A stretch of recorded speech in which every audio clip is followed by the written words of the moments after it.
अस्सलाम वालेकुम नाजरीन, मैं हूं सज्जाद तरीन। नाजरीन, 2026 और 27 का बजट तो पास हो गया है, लेकिन बजट की मंजूरी के दौरान जो पार्लियामेंट है और पार्लियामेंट की मुख्तलिफ जो राहदारियाँ हैं, उसमें लोग जो हैं एक दूसरे से ये पूछ रहे थे कि ये हुकूमत चलेगी नहीं चलेगी, बजट के बाद इस हुकूमत का क्या बनेगा। और बहुत सारे हुकूमती लोग जो हैं, जो बड़े अहम इस वक्त उनके पास बहुत सारे अहम ओहदे हैं, वो भी लोगों से ये पूछ रहे थे और लोग उनसे पूछ रहे थे, लेकिन कोई आदमी कुछ बताने के लिए तैयार नहीं है। एक अफवाहों का बाजार गर्म है। कुछ लोग ये कह रहे हैं कि आने वाले दिनों में हुकूमत तब्दील हो रही है। कुछ लोग ये कह रहे हैं कि आने वाले दिनों में काबीना तब्दील हो रही है और बहुत सारे काबीना में लोग जो हैं तब्दील किए जा रहे हैं। अपोजिशन के और ख़ुद हुकूमत के इत्तेहादी जो लोग हैं, वो तो ये मुसलसल ये कह रहे हैं कि जी हुकूमत जो है वो तब्दील होने जा रही है और पाकिस्तान में जुलाई और अगस्त का महीना बहुत अहम है।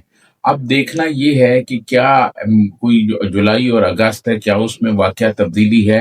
अब सवाल ये पैदा होता है, तब्दीली क्यों आ रही है, क्या वजह है। इंटरनेशनल सतह पर पाकिस्तान को बहुत कामयाबी हुई है। हमारे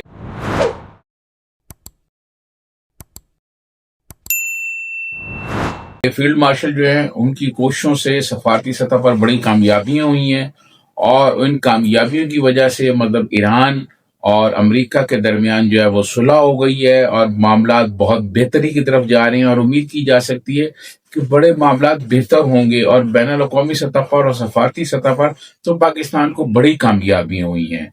अब हुकूमत फिर क्यों जा रही है, तो जो जब लोगों से ये पूछो कि सफारती सतह पर तो बहुत कामयाबी हुई है, फिर हुकूमत क्यों जा रही है, तो जो बहुत सारे हुकूमती इत्तेहादी हैं वो ये कह रहे हैं कि हुकूमत डिलीवर करने में नाकाम रही है। अवाम के लिए जो कुछ करना चाहिए था वो नहीं कर रहे। महंगाई, गुर्बत, बेरोजगारी, लाइलाजी, उसमें बहुत ज्यादा इजाफा हो रहा है और ये हमारी जो 25 करोड़ से ज्यादा आबादी हो गई है, इस आबादी को मौजूदा हुकूमत वो सहूलियात फराहम नहीं कर सकी जो इनको करनी चाहिए थी।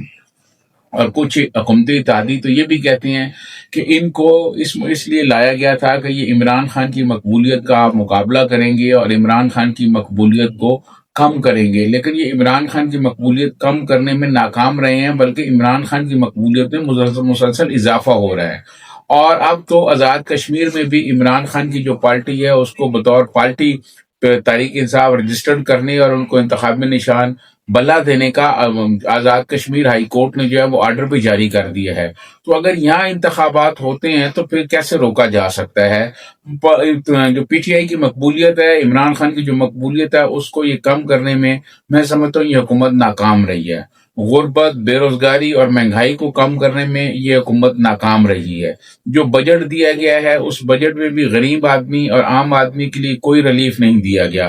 जो हुकूमत जाने के लोग बातें कर रहे हैं वो हुकूमत की ये वजूहात बताते हैं कि ये वजूहात हैं जिनकी वजह से ये हुकूमत जो है अब जा रही है। अब सवाल पैदा होता है कि ये अगर हुकूमत जा रही है तो क्या नई कौन सी हुकूमत आ रही है। कुछ लोगों का ये ख्याल है कि एक नेशनल गवर्नमेंट जो है उसको बनाने के लिए मनसूबाबंदी हो रही है और पार्लियामेंट में मौजूद जो सारी जमातें हैं जो इक़्तिदार से बाहर हैं उनको भी साथ शामिल किया जा रहा है और सबको मिलाकर एक नेशनल गवर्नमेंट बनाई जाएगी पार्लियामेंट के अंदर ही, और जो है कुछ चीजें तब्दील की जाएंगी। उस नेशनल गवर्नमेंट को बनाने में कुछ हुकूमती लोगों का, हुकूमती इत्तेहादियों का ये मौकफ है कि शायद प्राइम मिनिस्टर भी चेंज हो जाए और प्राइम मिनिस्टर कोई नया आ जाए।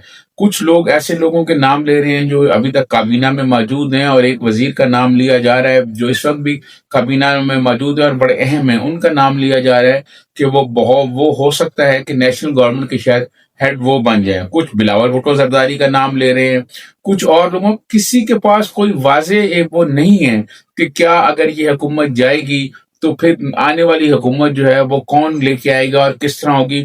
अब सवाल ये पैदा होता है अगर नेशनल गवर्नमेंट भी आ जाए तो मौजूदा जो मौशी बहरान है इसको खत्म करने के लिए वो क्या कर सकती है। मैं समझता हूँ जवाब है कि कुछ नहीं कर सकती, क्योंकि जो मौशी बहरान है इस मौशी बहरान को खत्म करने के लिए कुछ नहीं किया जा सकता। सारी पार्टियां, जो पीपल्स पार्टी हो, नून लीग हो, पीटीआई हो, जमात इस्लामी हो, मौलाना फजल रहमान की पार्टी हो, आप बलूचिस्तान के कौम परस्त हों, केपी के कौम परस्त हों, کسی پارٹی کے پاس کوئی معاشی پروگرام ایسا نہیں ہے جو دوسری پارٹی سے ہٹ کے معاشی پروگرام ہو، جس پروگرام کو دیکھ کے یہ کہا جا سکے کہ ہاں جی یہ پروگرام جو ہے یہ پارٹی ہے جو کو بہتر کر سکتی ہے۔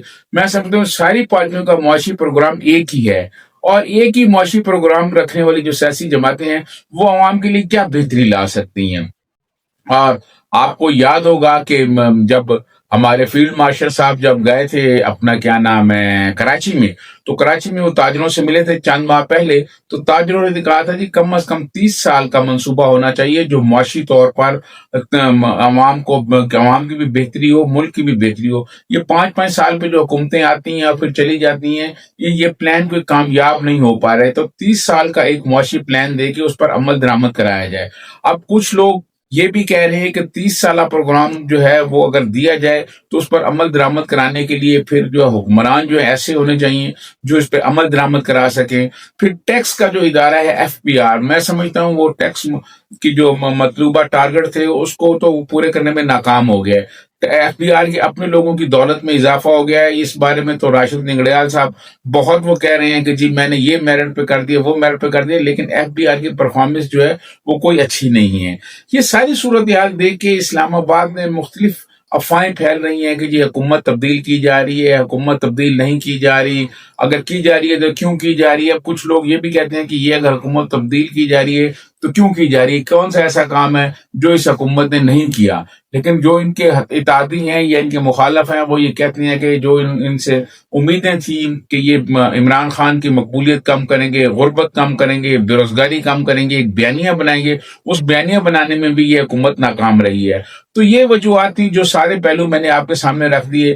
اب آپ دیکھیں کہ آنے والے دنوں میں کیا ہوتا ہے۔ یہاں اسلام آباد میں تو یہی کہا جا رہا ہے کہ جولائی اور اگست جو ہے یہ بہت اہم مہینے ہوں گے۔ آنے والے دنوں میں کیا ہوتا ہے ہم آپ کو آگاہ کرتے رہیں گے۔ اسی کے ساتھ سجاد کو اجازت دیجیے، اللہ حافظ۔